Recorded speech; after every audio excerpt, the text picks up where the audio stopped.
Katika kipindi tunakuletea wasanii. What's up my guys, I go by the name Rainams. Eti nikipita kwa macho na nipimia, na kama sina pesa unguwezi nipimia. Hapa Shenster the Poet manze. Ngoma moto moto. If you wanna show some love but don't fake it. Hey, ndakumenya mawado mako nani anedera shire tani wako Vichekesho mkisongaza mahojiano moto moto, stori za wasanii pamoja na talanta za wasanii. Fiki wa kasi gani kama wapatikani wakati wa shida. Na pia kwenye kipindi utabambika, utajijenga, utaelimika, utakuza talanta yako. My name is Rebecca Mutie, I'm a model and I'm Afri Kenya. I'm a student.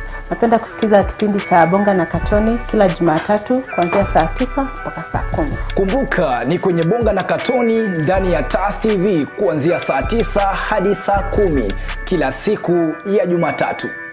This is Bonga na Katoni in TAS TV. Karibuni.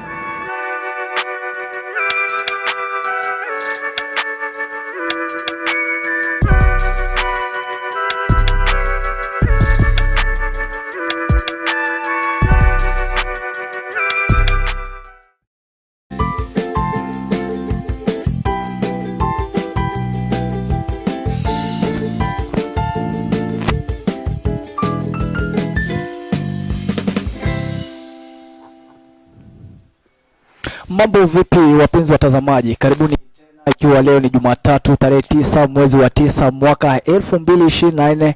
Mpenzi mtazamaji, kama kawaida ni kipindi kubwa tena zaidi kinaokujia hapa ndani ya TAS TV, na kipindi chenyewe kinafahamika kama Morning Digest, mahali ambapo siku hii ya leo ningependa sana tukaweze kujifunza masuala na afya. Kwa hivyo leo hii tutakuwa tukijifunza masuala na afya, na mada yetu pale ni Mpox. Kama unajua ugonjwa ambao umeweza kutokea hivi tu majuzi na umeweza kusambaa sana kwa kipindi kirefu. Kwa hivyo tutakuwa tukijiuliza ugonjwa huu unasambazwa na nini na mbona uliitwa hivi. Kwa hivyo tuko naye daktari, nitakuwa nikimpea fursa ili akaweze kutusalimia kwanza, atuambie ametoka pande gani, na hii mada ya siku ya leo atuelezee kidogo tu kabla hatujachukua maoni ya watu pale nje venye walikuwa wanasema kuhusiana na huu ugonjwa. Lakini pia mpenzi mtazamaji, ni kufahamisha ya kwamba you can like our page, you can subscribe to TAS TV official pale YouTube, you can comment and also you can share our video widely ili watu wote ambao wanatazama wakaweze kufikiwa na ujumbe huu. Kwa hivyo ningependa pia ukaweze kunitumia arafa ya kwako, uniambie unanipata ukiwa wapi na ni swali lipi ambalo ungependa kujua kuhusiana na ugonjwa huu unafahamika kama Mpox pale. Kwa hivyo kile kitu ambacho utakuwa ukiuliza, daktari hako hapa pamoja nasi ili akaweze kutufahamisha mengi zaidi. Kumbuka TAS TV tunakujali wewe kama mtazamaji wetu. Kwa hivyo sitaki kuharibu muda, ningependa nikaweza kukaribisha daktari. Karibu sana. Asante sana Anthony. Naitwa Dr. Njoroge. Yes. Asante sana kwa kunileta kwa show yako ya The Morning Digest. Yes. Niko based huku Thika. Naam. Na huku ndio ninapatikana mahali panaitwa Pushpa Plaza. Yes. Place called Lash Medical Center. Thank you very much for having me. Naam, asante sana. Kabla tujasikia Wakenya walisema nini kuhusiana na ugonjwa huu wa Mpox, tuelezee kidogo ugonjwa wa Mpox ni nini? So ugonjwa wa Mpox ni monkeypox. Yes. Hapa wale ilikuwa inajulikana kama monkeypox. Naam. Ikabadili jina ikawa Mpox. Na sababu inaitwa monkeypox ni yes, sababu those people who are doing research back in the late 50s, 1958. Naam. There were monkeys walikuwa wanatumia. Wakapata walikuwa na virusi ilikuwa inashinda kiambukizana. Okay. Monkey huyu mwingine ikapata jina inaitwa monkeypox. Hapo ndio jina ilipata kutokea. Wow, na mpenzi mtazamaji, umesikia inafahamika kama monkeypox, hapo ndio ili originate kutoka, si ndio? Kwa hivyo ningependa kwanza tukaweze kupata kauli za Wakenya walikuwa nasema nini kuhusiana na ugonjwa. Alafu sasa tukirejea tutakuwa tukizama katika mada. Usiende mbali. Bado sitashika kama kuna ugonjwa unaitwa Mpox hiyo kwa hii area yetu mahali tunaishi. Na ningependa kusema kweli hizo magonjwa za mnasema za Mpox, hizo za monkey, hiyo mimi najua hiyo ni serikali inafanya hiyo maneno ya. So if somebody has generalized fever, is having a headache, it could be typhoid, it could be something else, but at the health facility is just for The person to be isolated, especially if he has been in contact with another person who has mpox, to be isolated. And then if he develops the symptoms, you can collect the swabs and be able to do PCR. This particular strain of mpox is called clade 1B, which is more transmissible, and it is also more serious in terms of the disease pattern. So it's important for us to be able to sequence and know specifically the genetic composition of the variant that we are dealing with. There have been cases where it is been reported that it's brought through sexual intercourse. It is by touch, like if you greet somebody, you can actually get mpox. If you share clothing with somebody who's infected with the virus, you probably will get infected. So as a country, one of the measures that we can put in place is to ensure that we have what we refer to as general hygiene. If you go to a place, you wash your hands. We avoid crowding in places. We also avoid greeting people or hugging people as is normally the norm. Na ndio maoni ya Wakenya pamoja pia na wataalamu mbalimbali kuhusiana na ugonjwa huu unafahamika kama mpox, ugonjwa ambao wamesema ya kwamba uliweza kutoka kwa nyani. Sasa daktari, hapa tuko na swali. Wakati ambapo ugonjwa ulikuwa kwa nyani, unaona kusalia kwa nyani peke yake ukaingia kwa watu, ni aje ulitoka kwa nyani ukaingia kwa watu? Sasa kuna kitu tunaita human animal contact. So kwa mfano mtu anaenda anawinda, anapata monkey. Yes. Akiichinja anaguzana, hajui kama monkey ilikuwa na inaugua virusi hivyo vya monkeypox. Naam. Akishika damu inamwambukiza. Akiipika, labda akose kuipika mpaka yatibize upishi wake, anapata hivyo. Akiikula pia anajiambukiza. Baadaye huyu mtu anarudi nyumbani ama anapelekea watu nyumbani hii nyama. Hii sasa inaambukiza pia wenye wako nyumbani pia. Hivyo sasa ndio ilikuja ikaingia kwa cycle ya binadamu sasa. Okay. Yes. Kuna monkeys ambazo huwa tunaziona hapa town. Na kuna zingine zinakuanga pale kwa wildlife pale, ukienda kwa msitu unazipata. Kunao tofauti ama hizi zenye tunaona bado ndio ziko na huu ugonjwa? I think monkey ni monkey na yote ni wild animal. So hakuna venye tutabagua ati monkey wa town na monkey wa porini. Wote ni hatujui kama wanapatana pia at what point. So wote wako na the same chance ya kuinfect mwenye atazikaribia ama aguzane nazo. Sasa nasikia imetoka ilianza kulikuwa Mombasani. County pia wameweza kuripoti kuna zingine pale. Unaona ni nini haswa kinachangia kuenea katika ugonjwa haraka? Manake ni county ndio wangepambana ikiwa Mombasa, lakini saizi imefika Kiambu. Ni aje ama ni aje iliweza kufika na ni aje inasambaa kwa kasi sana hivi? Sasa kwa sasa because of what we call logistics in terms of transport, human beings are traveling every day. So mtu akiwa ametoka Mombasa, amefika Nairobi, kuna chance kwa hiyo safari amekuja akiambukiza watu, na hao pia wanaenda wakisafiri kwingine, pia wanaenda wakiambukizana. Hivyo ndio haswa inaenda ikienea kutoka mahali pamoja ikienea kwingine. Naam. Ni duration gani ambayo ukipata ugonjwa, kwa mfano mtu ameambukizwa hii saa hizi, inakaa kwa mwili kwa miaka mingapi ama kwa siku ngapi ama kwa muda upi ndio sasa wewe mwenyewe ufahamu ya kwamba ndio sasa ugonjwa wenyewe niko nao? Okay. Kawaida tunasema kati ya siku 4 na siku 20, hapo ndio mtu anaanza kuwa na what we call the symptoms za the virus. Na inaweza kuwa joto, kuumwa na kichwa, kuumwa na mgongo, kuumwa na misuli, kusikia mwili umelegea ama uchovu. Saa zingine wenye tunasema wanapata kufura sana sana huku karibu na what we call the mandibular area hapa karibu na jaw. Na sana sana rash, which is now one of the reasons why it's called the monkeypox, because the rash is actually a very common presenting factor or presenting feature in this illness. Na ukiangalia tumeongelea kuhusu monkeypox wakati ambapo Kenya kidogo tulikuwa tunapambana na ugonjwa wa COVID-19. Ulikuwa unapata ya kwamba mtu lazima aende atolewe, labda apimwe, kamasi labda itolewe kwa pua. Kuna methods zenye walikuwa wanatumia kuangalia kama huyu mtu ako na virusi wenyewe. So unaona katika mpox pia kuna method yenye huwa mnapima nayo ukilinganisha na COVID yenye ilikuwa pale awali yenye tulikuwa tunaenda tunapimwa, tunatolewa hizo samples. Yes, kuna njia za kupima, but wakati mtu anapopimwa hatutafuti what we call the antibody, which is how the body fights the infection. At this point now tunatafuta the DNA ya the virus itself. Ndio ikipatikana tuseme hii ndio imesababisha ugonjwa huu. So yes, kuna hizo testing, and of course the testing regimen includes something called PCR, ama polymerase chain reaction, which is a testing method that is used to confirm that hii DNA inapelekana na monkeypox na hii ndio imesababisha huu ugonjwa. Yes. Na wakati ambapo tunazungumza kuhusu labda mtu ameenda pale akawinda akapatana na ile monkeypox pale ama akapatana na hiyo nyani, unajua Wakenya kuna tabia huwa tunapenda sana kupea nyani ndizi, unaishika shika kidogo, unaenda pale unashika shika paka, unafanya mambo mengi tena zaidi. Sasa ni vipi sasa Wakenya wanafaa kuepukana na haya mambo? Manake ndio kuna watu ndio wanakaa nazo na wanapenda sana kuzikaribia, hadi zimekuwa kama friendly. So tukiziona hatufai kuziua. How are we going to relate with these animals now? So I think the first thing is keep in mind that this is a wild animal. Hata tukisema tunaepukana na ugonjwa, kumbuka pia inaweza kuumiza kwa njia zingine. Inaweza kuuma, inaweza kugwara. So ni kujichunga tu kulingana na hawa wanyama wa porini.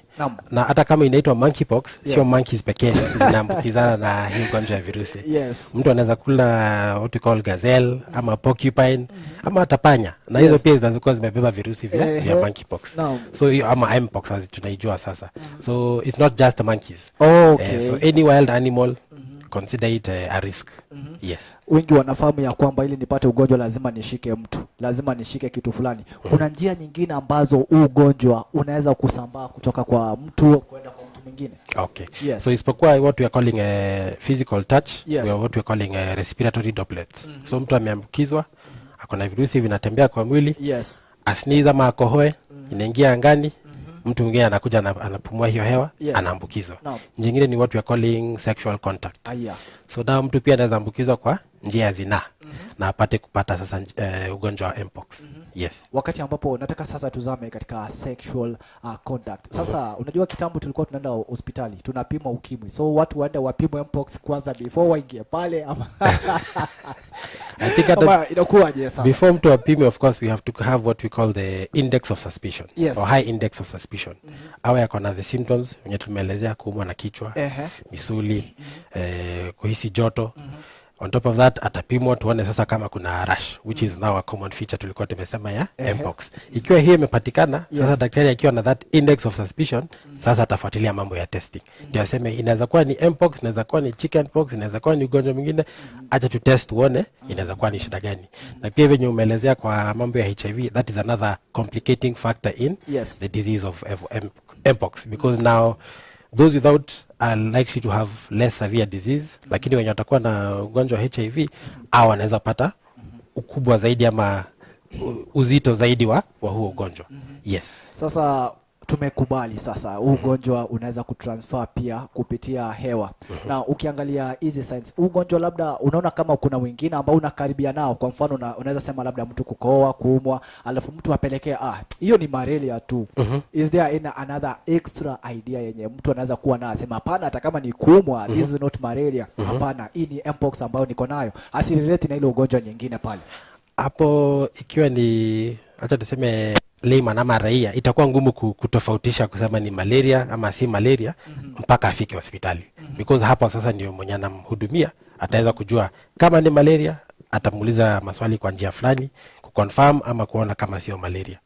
Kama ni mpox pia uliza maswali kulingana na mtindo huo wa kujua ni wapi alipata huu ugonjwa, ulianzia lini, kulikuwa na mtu mwingine karibu na wewe alikuwa na ugonjwa kama huu nyumbani, for example kulikuwa na mtu mwingine akona shida kama hii, umetoka safari, kama ulikuwa umesafiri ulikuwa pande gani za nchi ama dunia, that kind of thing, because now that is how we'll be able to find out kiini cha huo ugonjwa sasa kwa huyo mtu. Naam, nikurudishe nyuma kidogo. Kuna mahali ambapo umesema ya kwamba it can be transmitted through mambo na sex ama sexuality pale.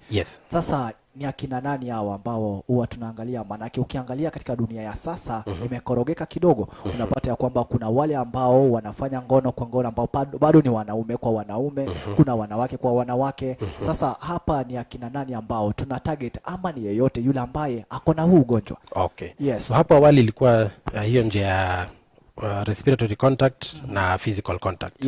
Hapa tu juzi nimeanza kujulikana that sexual contact can be a risk factor. And as venye umeeleza, kuna what we call MSM ama men who have sex with men. That is another risk factor for the monkeypox or mpox transmission. Because in what we call the abnormal sex is these organs are not intentionally used for sex. So that being a risk factor, that function now compromises the security of the immune system, and that can now cause the issue of transmission of mpox. Same thing for ladies, because of the virus being found with what we call the secretions. Kama iko kwa damu itapatikana pia kwa secretions za binadamu. So hiyo pia mtu anaweza ambukiza mwenzake. Kunazo njia zingine bado inaweza kuambukizwa nao sasa kando na hiyo nini? Yes. So kwa mfano, I think tumeona the recent cases, what you're talking about, as recent as last week, we have 5 cases of mpox. They said 4 and 5 were spouses, were husband and wife. So njia moja ni vinye tumemention sexual contact, another ni what we call fomites, ama non-living objects. So mtu anatumia bed sheet, ama towel, ama kikombe, ama fork, akose kuisafisha vizuri. Ukiitumia pia wewe pia umejiambukiza na hiyo shida ya ugonjwa wa mpox. Yes. So kuna njia aina mbalimbali za kujiambukiza. Unajua saizi tukijiweka sasa katika viatu za Wakenya, naona kuna wakati ambao tutafikia tuanze kuvalia mask ukitravel, manake sasa kama inaweza kupitia hewa ikaweze kufikia mwingine. Naona sasa tumerejea katika ile time ya mask. Unaonaje wewe mwenyewe? I think kutumia mask ni njia nzuri ya kujikinga mwenyewe na kukinga mwenzako, because kama mtu ako nayo na hajui na wewe umevaa mask, ushajikinga. Kama uko nayo na yeye hana mask na wewe umevaa mask, bado umemkinga na umejikinga pia kulingana na watu wengine. So I think vinye tu tulifanya wakati wa COVID, kutumia mask, vinye tumeelezea mambo ya hand washing, because kumbuka hii inakuja na rash. Na ikikuja na rash mtu anahisi kujikuna. Akijikuna kuna hiyo rash inakuwa na vidonda tudogo tu, what we call vesicles. Yes, na tuko na maji ndani. Hiyo maji iko na virusi vya mpox. So mtu amejikuna, amepata hizo germs kwa vidole, amekusalimia. Kidogo kidogo wewe umesahau, umejikuna jicho. Hivyo pia umejiambukiza. Ama hata uko umejikuna pande nyingine bila kunawa mkono, umepata sasa shida ya mpox. It is more serious. Yes. Ukiangalia kidogo wakati ambapo mtu alikuwa amepatikana na COVID, alikuwa anakuwa isolated labda siku fulani. Now ni kitu gani ambacho unafaa kufanya wakati ambapo umemeet huyu mtu labda ako na hizi virusi? How is the first method to handle this person with the mpox? Unafanyanga aje? Ndio amekuja amepatikana shuleni, ni huyo, dalili ni hizo, tunaona huyu mtu alikuwa na hiyo ugonjwa na alikuwa kwa class na wanafunzi ameanza kujirash pale. Kuna wale wanafunzi wengine ambao wako affected pale. So how is the first step to take? So of course now we mentioned we've identified the first person or that individual in a classroom. So huyo tukimuisolate, now wenye wengine walikuwa wamebaki, hata hao tutakaa tukiwa observe, tukimonitor kama mtu mwingine atapata symptoms hizo za mpox. Because now we have to make sure isienee tena kwa community. Nyumbani kwao waende wakiambukizana hivyo. So tutakaa tukiangalia hawa wako na signs zenye zinatokea, kama wako na joto pia we observe. Kama wanaonekana pia virusi vianza kuonekana, we also now talk about testing. Ndio to confirm that kama ugonjwa huko tuweze kuanza kumtibu haraka iwezekanavyo. Okay, na what if tuseme pale tuko pale class, mtu mmoja ameweza kupatikana pale, is it good kwanza wasiende wafungiwe mahali kwanza tuanze kuwatesti moja kwa moja? Manake the more they go, venye wana interact na watu pia pale nje tunaweza kupata maambukizi zaidi. Okay. Now of course in all this tukisema tunaweka kando, we have to be very careful about stigma. Hiyo kufanya watu wa feel kama umeweka kando kwa njia haifai. So ni kuelezea tunakuwa isolate kwa sababu fulani. Ndio mtu aweze kuelewa ni kwa nini anatengwa kando. Sio tu because tumeona huyu yake kando. So akishaelezewa this is the reason apate kujua. Pia wenye wanaelezea hivyo hata wajue wasiweke hiyo mambo ya stigma kwa matibabu yao wakati wanamuisolate. Ndio mtu aweze kupata kujua this is the method of how to do this. Wakenya unaona wanachukuliaje ugonjwa huu? Are they taking serious on it? I think it's becoming more serious because of course the numbers are going up, but also because more and more information is becoming available. So I think that is a plus in terms of information is power. So mtu akipata kujua mengi, anapata kujua zaidi na anapata kujikinga zaidi. So I think it's a plus in terms of knowing more in terms of the illness. Now another question comes to the doctors, mali ambapo wewe mwenyewe uko included. Are you prepared about this disease? So of course, as we mentioned, information, training, because we have to be, have information at your fingertips, because these things are changing every day. And of course, knowing how to handle the illness, knowing how to manage the symptoms, and knowing how to make sure that we can minimize infection and transmission as much as possible. Thank you very much. Shikilia hapo mpenzi mtazamaji, tutarejea na mengi zaidi. Usiende mbali, lakini pia comment section pale usisahau kuuliza swali lako. Tutarejea muda usiokuwa mrefu.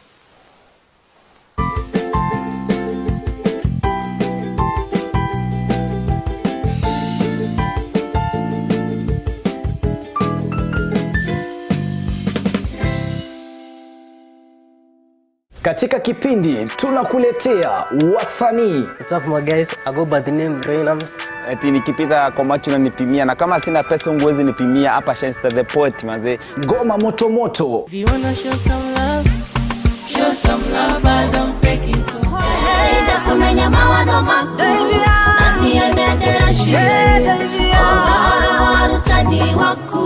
Vichekesho mkisongaza, mahojiano moto moto, stori za wasanii pamoja na talanta za wasanii.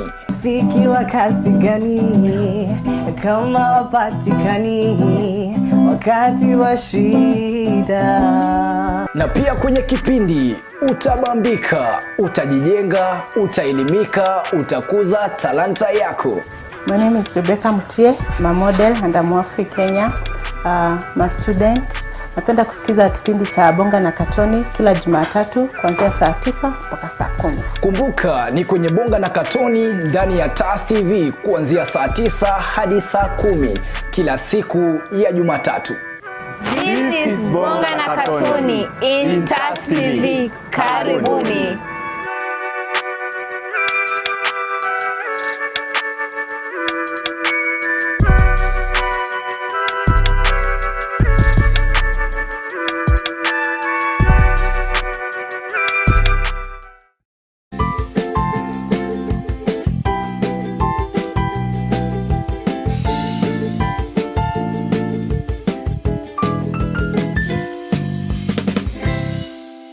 Katika kipindi tunakuletea wasanii. What's up my guys? I go by the name Reynams. Eti nikipita kwa macho unanipimia na kama sina pesa unguwezi nipimia hapa Shenster the Poet manze. Ngoma moto moto. If you wanna show some love, I don't fake it. Hey, da kumenya mawado mako. Nani anadera shire. Oh, warutani waku. Vichekesho mkisongaza, mahojiano moto moto, stori za wasanii pamoja na talanta za wasanii. Fiki wa kasi gani kama wapatikani wakati wa shida. Na pia kwenye kipindi utabambika, utajijenga, utaelimika, utakuza talanta yako. My name is Rebecca Mutie, I'm a model and I'm African Kenya. I'm a student. Napenda kusikiza kipindi cha Bonga na Katoni kila Jumatatu kuanzia saa 9 mpaka saa 10. Kumbuka ni kwenye Bonga na Katoni ndani ya TAS TV kuanzia saa 9 hadi saa 10 kila siku ya Jumatatu. This is Bonga na Katoni in TAS TV. Karibuni.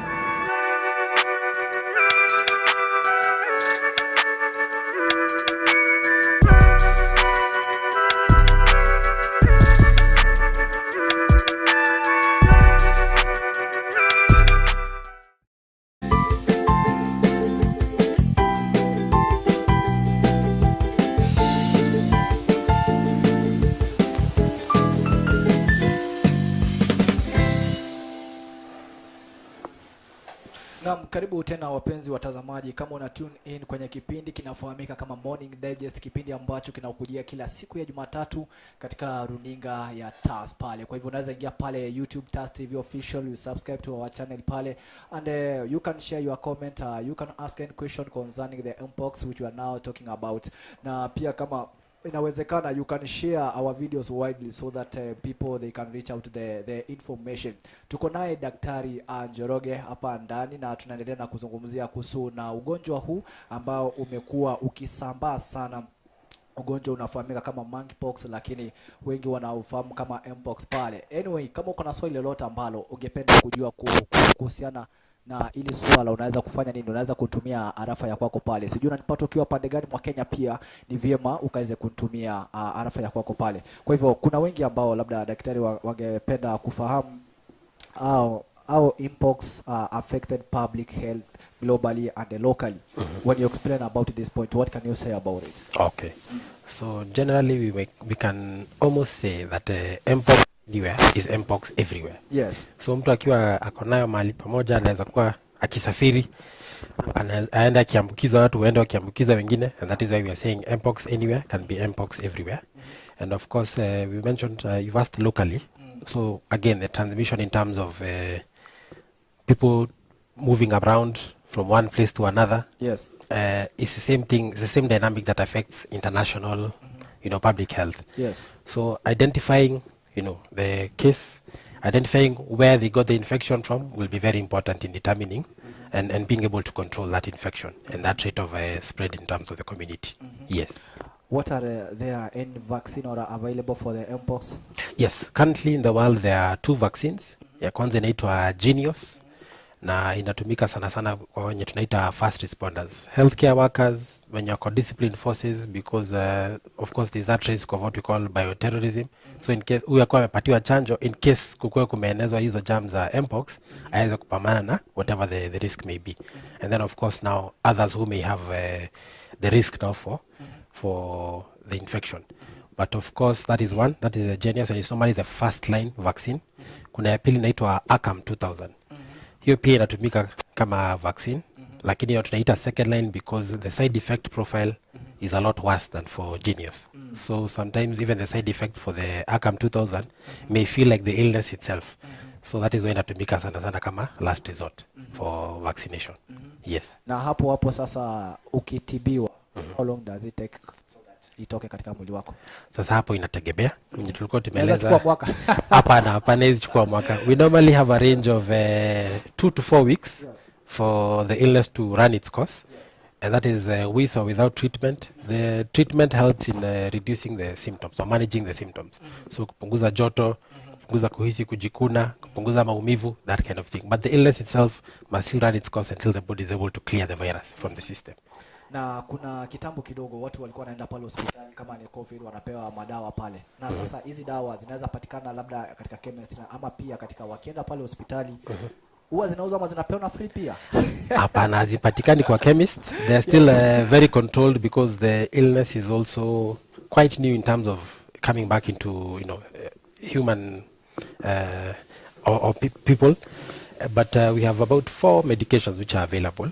Ya kwanza inaitwa sijui kama watu watakumbuka majina, but kuna Tecovirimat, kuna ingine inaitwa Cidofovir, ya tatu inaitwa Brincidofovir na ya mwisho inaitwa Trifluridine. But now I'll just explain the gist of it. Yes. Virus ikiingia kwa hijack cells. Yes. Cells inatumia DNA yetu kutengeneza DNA ya virus ndio iweze kuendeleza maisha yake yenyewe. So hizi dawa zina block hiyo process ya virus hijack system za mwili. So that is now the benefit of that. Yes. Now the last one I mentioned, the Trifluridine, inatumika sana sana kwa wenye wako na ugonjwa wa macho kulingana na mpox. So atatibiwa na moja hizi zingine plus hii tunaita Trifluridine. Yes. So sana sana you may consider those who have had very severe itching. So mtu alijikuna akapata germs chini ya kucha, akaguza jicho. Pia watoto pia wanaweza kuwa na hiyo, watashindwa kujikinga na hiyo kusikia kujikuna. So utapata hata wanapatia hiyo dawa ndio waweze kupunguza hiyo ugonjwa jicho kulingana na mpox. And the reason why unaona inatumika hivyo because inaweza haribu jicho to the point of mtu awe kipofu. That is why it is very important mtu aweze kutibiwa, ipatikane, the diagnosis is done in good time, matibabu ifanywe in good time, tupunguze risk ya complications as much as possible. Yes. Na kunao sindano? Kuna zote ni za kumeza, matembe nini? Kunazo unaweza chukua kama tembe. Kuna zenye mtu anaweza chukua kama tembe, kama haezi chukua ama haezi meza dawa ama ni mgonjwa zaidi, kuna njia ya kutumia shindano. Yes. Kitambo ulipokuwa ukidungwa corona unaambiwa unasikia mwili unagata sana kidogo, yani unasikia kama damu imebadilika kidogo. Is there any reaction ukidungwa hizi pia? Of course, potential side effects ni vitu kama kuhisi uchungu kwenye mtu amedungwa shindano, kuhisi maumivu pia. Wenye tulikuwa tumeeleza the ACAM 2000. Madhara yake ama side effects zake mtu anaweza sikia pia ni kama ugonjwa because one of the side effects again ni muscle aches. So mpox inakupatia kuumwa na mwili, chanjo pia inakupatia kuumwa na mwili. So sometimes it's a balance. Yes. Sawa. Natumai ya kwamba wameweza kupata. Let me see katika comment section pale wanasemaje. Naona it is Prince anasema how does mpox impact public health systems particularly in areas with the limited resources kama ushago hivi. Can you explain about that? Now I will answer that based on what we call the 6 pillars of health system strengthening.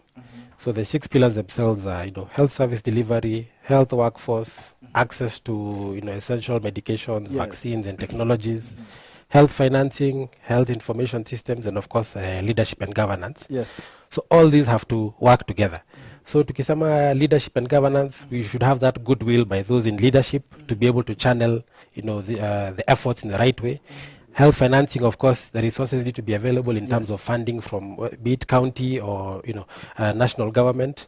When we talk about health service delivery itself, in terms of, for example, do we have PPEs, Yes. personal protective equipment available for the healthcare team that is taking care of you. The health workforce itself wamepata training, Yes. hata wakuwa wamepatiwa chanjo ndio waweze kuendelea na kazi. Yes. Usipate pia daktari wako hata yeye anaugua mpox. Hii ingine tumeeleza ni access to vaccines and medications. Yes. So chanjo ziwe ziko available, madawa pia tulikuwa tumetajia. Naam. Na I think the last point was which are the health information systems. We be able to do surveillance to collect the information that we require, to be able to do contact tracing, to Yes. find out that yes, huyu amepata ugonjwa but aliitoa wapi. So atupate kujua hiyo step. Si ati inaishia tu ako na mpox aya sawa tutibu na aende. Hapana. Lazima tufanye hiyo contact tracing na pia wenye anahusiana nao tupate kama hao pia wako na shida ya mpox. Wow. Yes. The same Prince anauliza, what are the main challenges in controlling mpox outbreaks you as a doctor are facing? So again, the same 6 pillars. Kama hazifanywi venye zinafaa kuwa, if there is no financing, that is a roadblock. If the leadership is not there, another roadblock. If the training for the health workforce is not there, Yes. another roadblock. So I think again, looking at the same 6 pillars, hapo ndio tunaweza sema those are the barriers to the public health impact of the illness. Yes. Na wagonjwa pia wana cooperate katika hizo challenges. Inategemea na venye amehandliwa. Ikiwa alihudumiwa vizuri na of course alipatiwa information, yes ata comply. Lakini kama hajaelezewa venye anafaa, ataenda akipinga kila step. Okay. Let me look another question hapa, anaitwa Kindi. What role does hygiene play in preventing the spread of mpox, and what specific hygiene practices should people follow? Okay. We'll start with the simplest one. Yes. Soap and water. Hand washing is very, very important. Soap is a good barrier because wakati mtu ananawa mkono, hizo germs, the protective element of the germs inavunjwa na sabuni. Yes. So that is a very simple step. Also on top of hygiene, we can add social distancing, which we are familiar with from COVID. Yes. So ukiwa mtu akona shida ya mpox, anaweza kuwa akipata shida ya kukohoa. So tukikaa mbali naye kidogo, there is that aspect of social distancing which again would help with the hygiene bit. Yes. Yes. Kuna mmoja hapa anaitwa Gitonga anauliza, what are the most effective measures for preventing the spread of mpox, especially in communities with limited access to healthy care? So hivyo tu tumeeleza the hand washing, social distancing. If one is already having the issue of mpox, try to separate whatever utensils and items they're using. Kama ni kikombe, tumia kimoja, fork, kijiko, ziwe ni zake zimetengwa kando. Vitu kama beddings, towel, Yes. ziwe ni zake pia kando, because hizo pia mtu mwingine akitumia anaweza pata kuambukizwa. Of course the social distancing. Yes. And what else can we mention? Trying to see what else we can keep in terms of, you said low healthcare in the community. Yes. Of course information, knowing more will allow them to now be able to take these measures. Yes. Moja hapa anaitwa Lucy pia anasema, can I treat mpox with mitishamba? No. Yes. Because mitishamba kwanza hatujui ni mmea gani unatumia, hatujui of course kama itatibu, pia mmea mwenyewe unaweza kuwa na madhara. So I think hapo let us use a lot of caution in terms of kutumia mitishamba. Na labda tukimalizia, ni ushauri gani ambao unaweza ukapea Wakenya pale? That there is still hope, that it is not a gone cause, that even though we are finding out that mpox is becoming more prevalent in our communities, that still a lot can be done. There's a lot more also in terms of research, because as we know more about the illness, we'll understand more and be able to take even more precautions as we go forward. Yes. Kuna swali ambalo nilikuwa nimesahau. Wengi wanauliza ni akina nani wako mostly affected na ugonjwa, inasambaa kwa which age ukiangalia sana? Sana haina age, because inalingana na mwenye tu ameambukizwa na mwenye anaambukizana. So kama ni mtu mzima alikuwa amepata hiyo shida na ameenda nyumbani, wote nyumbani wako na risk. Kama alikuwa kwa for example matatu, wote kwa hiyo matatu. So ni ngumu kusema ati age fulani mpaka fulani wako na risk. But of course kwa kupata ugonjwa wenye wanaweza pata what we call severe illness ni watoto ama watoto wachanga, wajawazito, mtu amepitisha miaka 65 na of course wenye anaugua ugonjwa wa HIV. Hao ndio wanaweza pata nao severe disease in terms of the complications. Nikurejesha nyuma kidogo. Wakati ambapo corona bado ilikuwa, wengi walikuwa nasema wazee washika, manaki immune yao iko chini, system iko chini kidogo, wanaweza ikawa affect vibaya sana. Yes. Is there any information concerning ugonjwa na wazee bado? Isipokuwa of course kinga ya mwili kupunguka, risk ya kifo sijaona mahali wakisema ati wazee sana sana ndio wanaweza kufa. But of course by taking precaution and of course trying to minimize that risk, pia wazee wasipate hiyo shida, na wakipata waweze kuhudumiwa haraka iwezekanavyo kupunguza hiyo risk ya complications. Mwisho tukimalizia, labda unaona ni wapi serikali labda inafaa kutake serious, manake pia wao ndio wanapeana zile dawa katika mahospitali nini ili tukaweza kuepukana na ugonjwa huo? Okay. So far serikali already imeanza kuchukulia hatua. I think in the last few days we've had a screening of about 700,000 people who have come into the country, visitors or residents coming in, and of that they've been able to find about 120 who are suspicious for mpox, and of those now we are the 5 that we've heard about. So I think on the surveillance bit, the government is doing its part, but of course always more can be done. Yes. Of what we mentioned in terms of health financing, health information, ensuring the public know what is happening at every moment. Yes. And yes, just keeping us posted and updated, and ensuring that of course the medications are available, vaccines for those who require them. Yes. Wow, shukrani sana. Na kufikia hapo natumai ya kwamba tumeweza kuelimika, tumeweza kusoma, na pia wewe kama Mkenya uko na wajibu wa kutake serious. Kuna ugonjwa manze, watu tufuale zile sheria ambazo zimeweza kuwekwa pale. Labda useme wa mwisho na salamu, labda moja wawili watatu hivi tukimaliza. Okay. Asante sana Anthony kwa kunileta kwenye show yako ya Morning Digest. Yes. Umeniambia kuna salamu. Ningependa kusalimia Dr. Violet Njoroge. Yes. Na of course watoto wangu Mwihaki na Mbula. Yes. Na asanteni sana kwa kuniweka kwa hisho. Naam. Naam, kufikia hapo mpenzi mtazamaji, sina la ziada, natamatisha show ya siku hii ya leo. Kumbuka masuala na afya tena tutakuwa tukizungumza tena wakati mwingine. Tuungane tena wakati mwingine. Mungu akulinde na ukue na wiki maridadi. Kwaheri.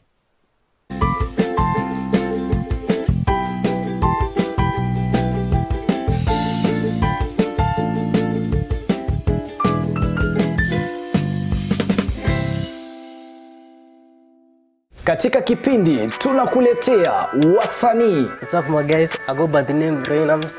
Eti nikipita kwa macho na nipimia, na kama sina pesa unguwezi nipimia hapa Shenster the Poet manze. Goma moto moto. If you wanna show some love but don't fake it. Hey, ndakumenya mawado makuu nani anedera shire warutani waku vichekesho mkisongaza mahojiano moto moto, stori za wasanii pamoja na talanta za wasanii. Rafiki wa kasi gani kama wapatikani wakati wa shida?